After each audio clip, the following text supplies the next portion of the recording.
Bodybuilding really is kind of easy to understand. It's simple. It's simple. I won't say it's easy, but it's very simple in that there's only really one way this thing works. You have to move with intensity, and that means moving with intent. That's all it is. That's what bodybuilding is.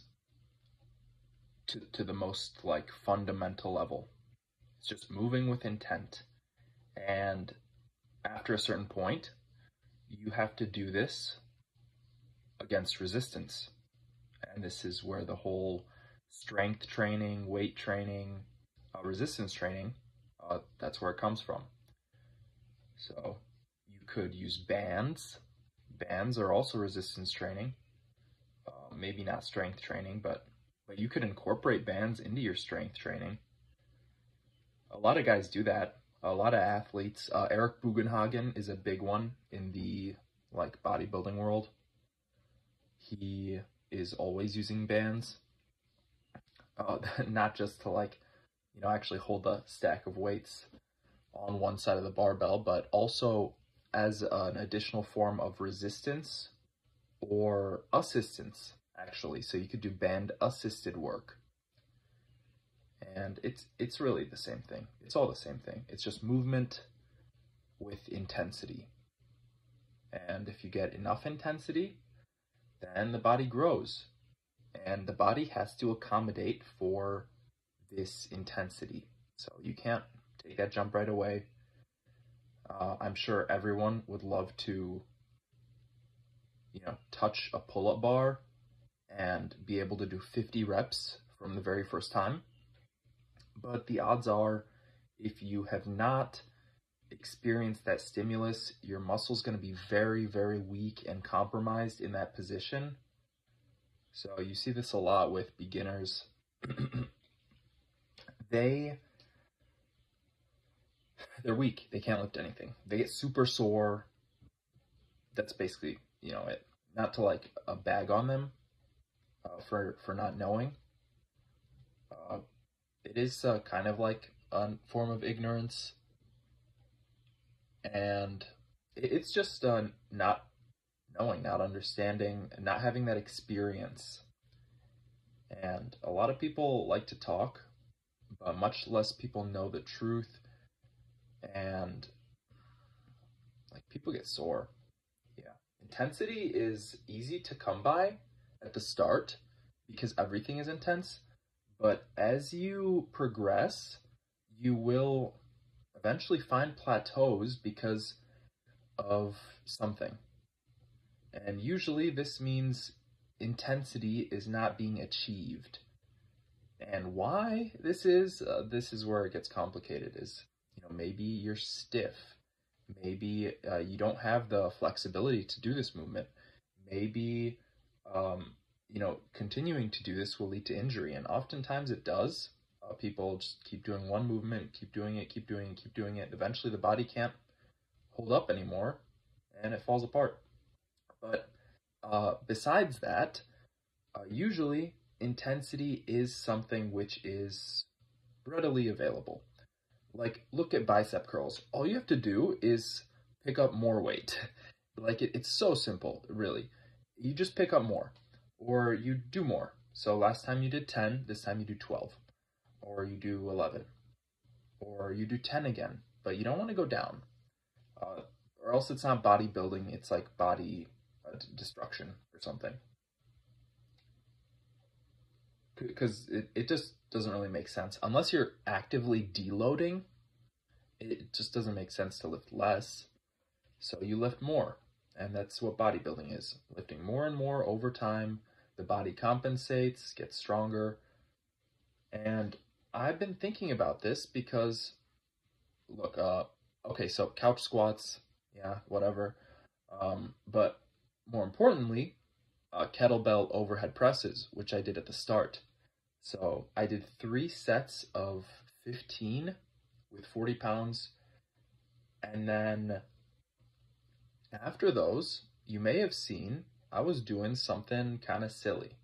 I was holding the kettlebell in front of me, and then I lift it up, and then I drop it down, and then I hold it in front of me again. And that's 1 rep.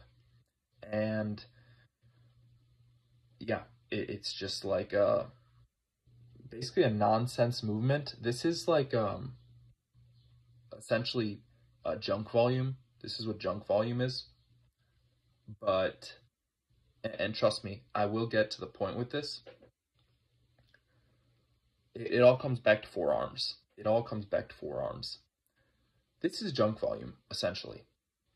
This is just like nothing. Like, I am using my muscles for this, but like what?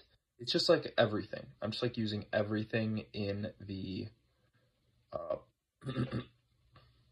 not the posterior chain, the anterior chain, my front portion. I'm just using everything. You know, I'm using my core to stabilize. I'm using my arms, my shoulders.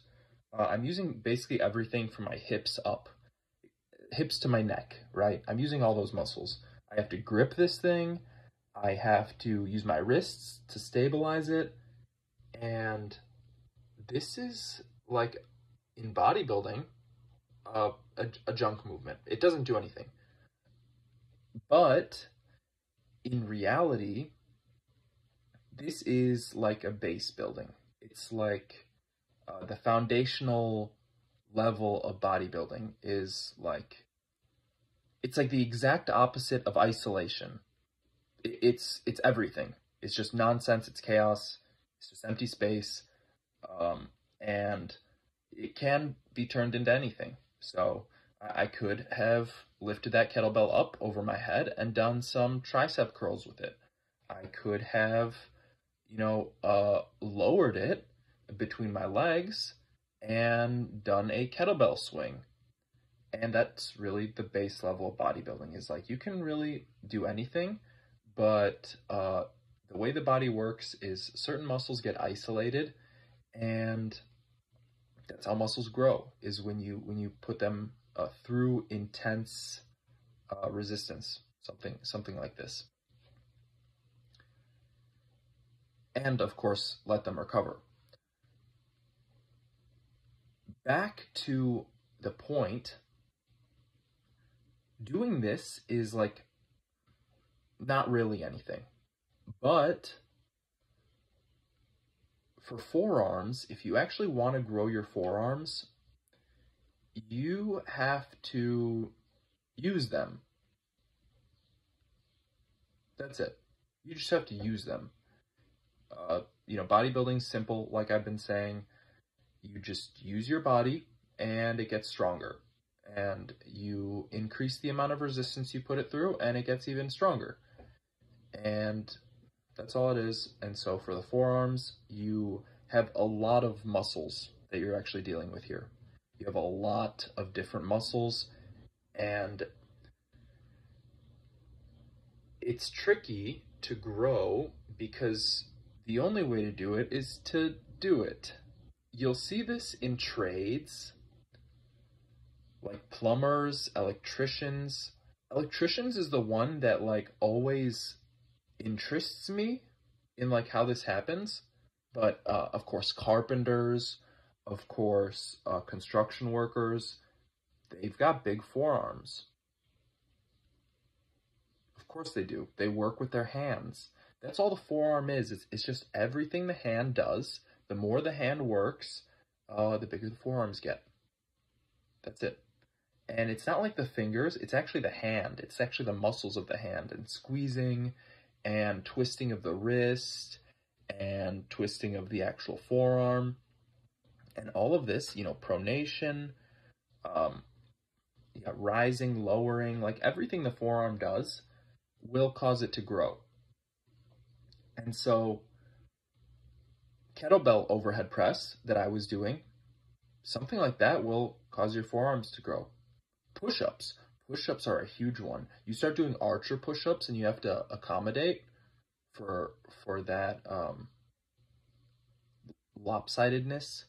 Your forearms are going to start blowing up. Like you do all this stuff.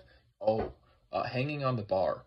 hanging on the bar, because just the act of gripping, uh, like a pull-up bar, just the act of gripping and hanging makes your hands stronger. It's very simple. It's just use. And with forearms, it is tricky because you need a lot of stimulation and you need it often. And that is one reason why in the trades it's so common to see guys with big forearms, because the electrician is always gripping on those pliers or those wire cutters, or, carrying freaking pipe. The plumbers carrying freaking pipe, right? They gotta twist that wrench. Mechanics can have some big forearms. Nowadays, with the changing of industry, this is probably going to become less apparent, but construction, you carry around lumber, it doesn't matter if you're wearing gloves or not, you work physical work, and your body changes to accommodate for that work. Like, you can't always struggle doing something. Eventually you adapt, and it's like Milo and the calf. This is like old story. Milo is a boy, and he has a calf. And as he's growing up, he always carries the calf over this river. He's tall, right? Uh, Enough for the water, but the calf is little, so he has to carry it across. And he carries it across, and as he grows and gets stronger, the calf grows up into a full cow, and now this is a grown man carrying a whole cow across a river, because he's adapted and he's gotten stronger. And forearms need that. They need that adaptation. They need intensity to grow. They need intensity. They need a lot of stimulus. If you want big forearms, stick your hand into a bucket of sand or a bucket of rice. Fight that resistance.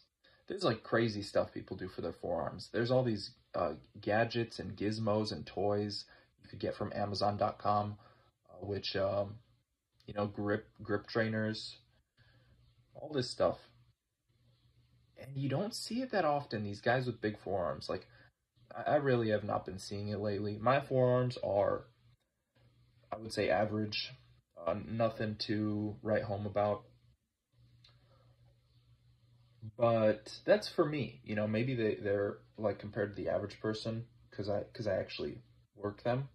They're probably like impressive, but yeah. I've just seen so much fitness stuff online that, you see these arm wrestlers and you think like everyone has got pencil forearms. And I think I've been rambling for a while now, so this is a good place to end it. Just consider some of the stuff I've been saying. Grow your own forearms. I will be back with some more squats tomorrow. I like the kettlebell overhead press. I'll probably be doing those more.